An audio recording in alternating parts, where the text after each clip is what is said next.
首先，我哋撳去 App Store， 然後喺放大鏡入邊打 RS Toolbox，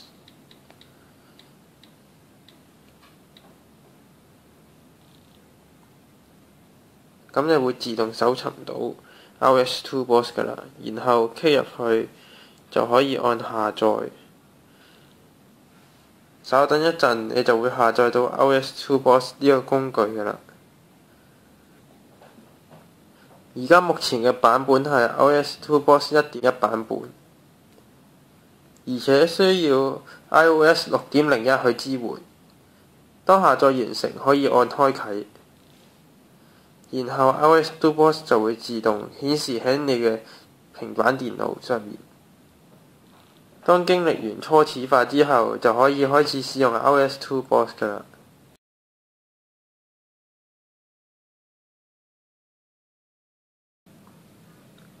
喺下載咗 RS Toolbox 之後，我哋可以撳入去，就已經可以開始使用 RS Toolbox 嘅工具啦。我哋亦都可以撳設置國際呢一欄，更改我哋所需要嘅語言。另外，我哋亦都可以啟動檢查更新功能。喺每次重新啟動程式時，系統都會自動更新 RS Toolbox 嘅功能。電阻。喺電阻入邊，我哋可以根據電阻嘅頻段去更改唔同嘅類型。我哋亦都可以根據唔同嘅色碼去揾出我哋所需要嘅電阻值。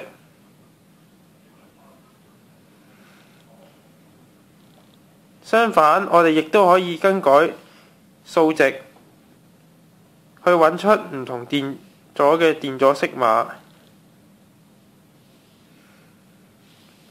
喺電容器、貼片電阻同電感器嘅功能都係相類似嘅。我哋可以利用呢幾個功能咁快速咁揾出我哋所需要嘅零件嘅數值同埋色碼。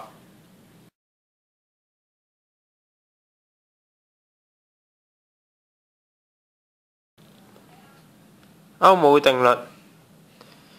喺歐姆定律呢個工具入邊，只要利用歐姆定律，係基於3個既定嘅數值去揾出電壓、電阻、電流同功率。透過選取直線面嘅小按鈕，我哋可以固定其中2個數值，然後喺顯示欄輸入其餘2個數值。